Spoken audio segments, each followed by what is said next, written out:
Hello everyone, welcome back you all. So students, plus 2 board exam रो गोटे vital part होची आपनकर internal exam. Okay internal assessment पाई मु आपन माना पाई नै कि आछि आज गोटे क्वेश्चन पेपर जोटा कि सेट कहि परिबा गोटे सिलेक्टेड सेट आमे डिस्कशन करबा जाउछे सेट नंबर 1 बा आमे तो कहि परिबा VST 1 ठीक अछि VST माने कोन वेरी सिमिलर टेस्ट आपन को एग्जाम रे जेमति क्वेश्चन आसीबो सेहि बेला किछि क्वेश्चन डिस्कसन करिया पिला माने एमतिका सेट आपनकर जते मु डिस्कसन करैबी आपन माने सब क्लास गुडा अटेंड करंतु देखिबे एग्जाम बहुत ही भलो जिवो and AE through he question सब आसीबो ठीक अछि किछि पिला कोन कहउछन हमको सिलेक्शन दियंतु देखन पिला माने इंटरनल असेसमेंट होछि आपन को कॉलेज ऊपर टोटल निर्भर करूछि तण इंटरनल रे सिलेक्शन दबाटा एते भलो हबनी मते लागुछि जहा कारण किछि कॉलेज रे पडिबो क्वेश्चन किछि कॉलेज रे पडिबोनी कारण समस्त निज अकॉर्डिंग क्वेश्चन करते ओके किंतु बोर्ड एग्जाम पिला माने टेंशन नवा नहीं बोर्ड एग्जाम 100% सिलेक्शन क्वेश्चन आम प्रोवाइड करूँ कहीं ना तार गोटाए ही क्वेश्चन पैटर्न रही है एंड से पैटर्न को फॉलो करके सीएचएससी क्वेश्चन बनाए तो आम जानी तार पैटर्न कौन से अनुसार आम सिलेक्शन दे पार बट यही जो इंटरनल एग्जाम ना तो कॉलेज वाइज जेहतु कंडक्ट कराया यार सिलेक्शन दवाटा बेटर रही किंतु यापाई आपको जिते मुझे प्राक्टिस सेट करेबी जिते मुझे VST करेबी आप सब प्राक्टिस करेंगे देखिए एग्जाम बहुत भल जी ठीक अच्छे जीवा क्वेश्चन उपरकू आप जानते एक मार्क आपंकर 5टा क्वेश्चन आसो पॉलिटिकल साइंस रो आम डिस्कसन करुचे फास्ट VST ठीक अच्छे फास्ट क्वेश्चन उपर जा केउं राष्ट्र पृथ्वीर बृहत्तम गणतांत्रिक राष्ट्र रूपे परिचित कौन हम पे मैंने भारत हम ना इंग्लैंड हम ना अमेरिका हम ना स्विट्जरलैंड हम आम समस्त जाने बृहत्तम गणतांत्रिक राष्ट्र कहले आम भारत को ही बुझी था ठीक अच्छे तो भारत हो राइट आंसर नेक्स्ट प्राचीन ग्रीस रे केउं गणतंत्र प्रचलित थिला जहाँकि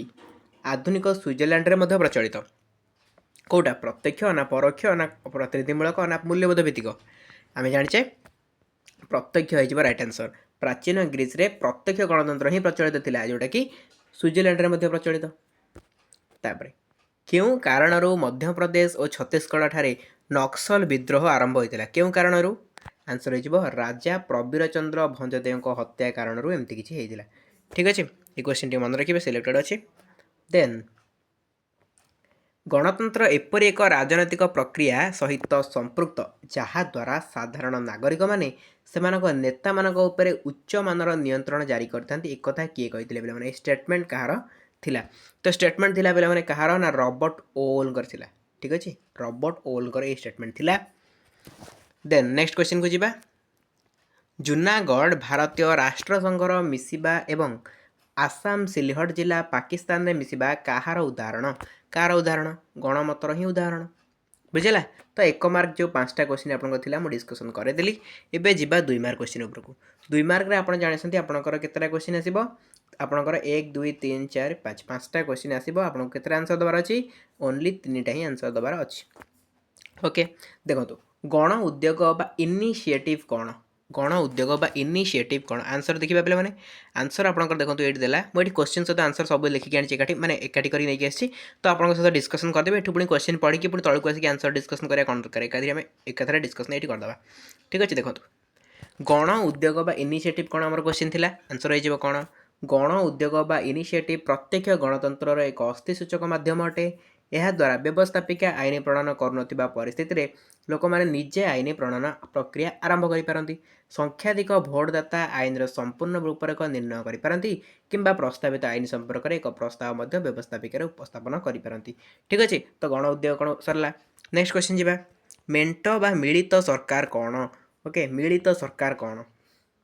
भारत में प्रचलित बहुदलीय व्यवस्था रे गोटे निर्दिष्ट दल लोकसभा किंबा विधानसभा निर्वाचन में एकक संख्या गरिष्ठता हासिल कर न पारिबा परिस्थिति रे एकाधिक राजनैतिक दल एकाधिक राजनैतिक दल सर्वनिम्न कार्यक्रम आधार रे एकत्र होई सरकार गठन कले ताको आमे कहिताउ कोन मेंट बा मिलित सरकार बोली आमे कहिताउ तो भारत में केन्द्र स्तर में मिलित प्रगतिशील मेंट जोटा कि आम UPA बोली कहे और जातीय गणतांत्रिक मेंट जोटा कि NDA बोली कहे ये गठित होती बुझीगला एग्जांपल ये आप देपारे तापर नेक्स्ट क्वेश्चन भारतीय दलीय व्यवस्थार दोष कौन है भारतीय दलीय व्यवस्थार दोष कौन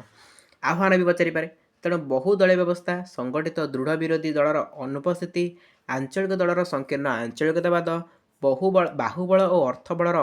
कुउपयोग दुर्नीतिर द्रुत प्रसार असाधु मेंट राजनीति आदि भारतीय दलीय व्यवस्थार प्रमुख दोष अटे एसबुर निराकरण बिना गणतंत्र शासन सुफल प्राप्त आशा करा जाय न पारे ठीक अच्छे एसबू जो प्रोब्लेम को आम सर्ट आउट करें देन आम गणतंत्र सुफल कर बुझेगा। नेक्स्ट जा परोक्ष गणतंत्र बा प्रतिनिधिमूलक गणतंत्र कौन देखो राष्ट्र जनसंख्या और कार्य परिसर वृद्धि जो प्रत्येक लोक प्रत्यक्ष भाव में शासन प्रक्रिया अंशग्रहण करने असंभव हो पड़ी असंभव हो पड़ी एणु प्रत्यक्ष गणतंत्र विकल्प भाव में परोक्ष गणतंत्र बा प्रतिनिधिमूलक गणतंत्र प्रचलन कर व्यवस्था लोक मैंने से निर्वाचित प्रतिनिधि मान द्वारा शासन क्षेत्र में प्रतिनिधित्वर सुजोग पाई बुझेगा। नेक्स्ट जा ई नंबर क्वेश्चन दल बदल निरोध आईन उद्देश्य कौन एक निर्दिष्ट राजनैतिक दलर टिकेट रे निर्वाचन लड़ी संसद बा विधानसभा को निर्वाचित होई सभ्य हिसाब से शपथ नहीं सारा पर केवल अल्प केतक व्यतिक्रम को बाद दे अन्य क्षेत्र में अन्य दल को लंफ प्रदान को 1895 मसीह दल बदल निरोध आईन भाव में बारण कर ओके 1895 ए आईन आसला यह दल बदल द्वारा सृष्टि होता राजनैतिक अस्थिरतार प्रतिरोध करने निमंते उद्दिष्ट अटे। नेक्स्ट जी पे आपंकर जमी रहा 2 मार्क क्वेश्चन आम शेष करदे ये जो 2 मार्क गुड़ा देखुले ना दल बदल निरोध आईन ये 2 मार्क सरीगला। एवं देखिए पे 3 मार्क क्वेश्चन तो 3 मार्क क्वेश्चन देखो ये कौन सब अच्छी तार आंसर आम डायरेक्टली देखा देखो आंसर सहित आम डिस्कसन करवा। ये देखो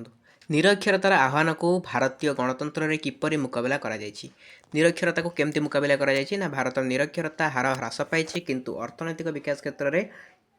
यार कुप्रभाव परिलक्षित होछि 1990 मसीह जातिसंघ आंतर्जातीय शिक्षित वर्ष रूपे पालन कर भारत पर अधिक परिमाण निरक्षर व्यक्ति थिबा राष्ट्र को यार दूरीकरण पर आह्वान देइथिला।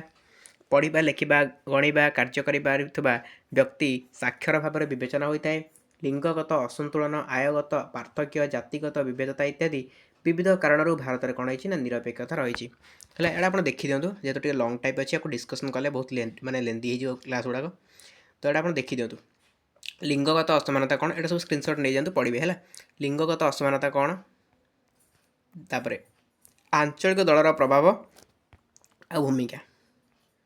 ओके तापर आपंकर आसला नेक्स्ट क्वेश्चन प्रतिनिधिमूलक गणतंत्र कौन प्रतिनिधिमूलक गणतंत्र कौन 3 मार्क पाई। देन नेक्स्ट गणतंत्र जनमत उपर प्रतिष्ठित एक शासन व्यवस्था ए उक्तिर यथार्थ प्रतिपादन कर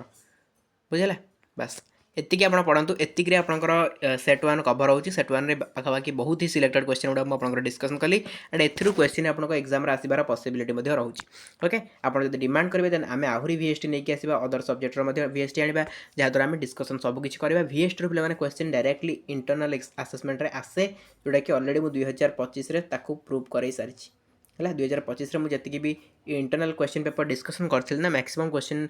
किसी कॉलेज आसाला किसी कॉलेज आसना कि आसाला बहुत सारा कॉलेज आसाला कहीं कही ना इंटरनल आसेसमेंट कॉलेज उपर ही डिपेंड करके क्वेश्चन बनइबे से बोर्ड को फॉलो कर क्वेश्चन बनाती बोर्ड टाइप क्वेश्चन बनाती यही सब क्वेश्चन गुड़ा आपको एग्जाम भी आसो जो से बोर्ड को फॉलो करेंगे मन इच्छा क्वेश्चन बनइबे जडू सेडू क्वेश्चन पकेबे पिला हार्ड क्वेश्चन करने चेष्टा करेंगे तो से जगह आम सिलेक्शन ही किसी काम दबनी आम सिलेक्शन कौन कहार भी सिलेक्शन काम दबनी बुझे तेणु मैक्सिमम कॉलेज रे इजी क्वेश्चन पकाती आउ इंटरनल आसेसमेंट पिला केमती भल मार्क रखिए से ऊपर चिंता करती तेणुक आम जहाँ भी सेट प्रैक्टिस करो पिलांकर से सब आसे एंड पिलांकर एग्जाम रे बहुत बहुत बड़ा मार्क आसे गत थर पिलांकर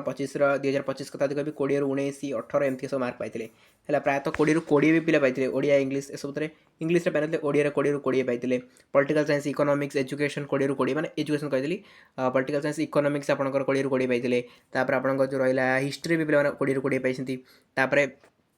सोशियोलॉजी भी पाई तो बहुत जगह पिला पाई पे जनाती है कि तेणुक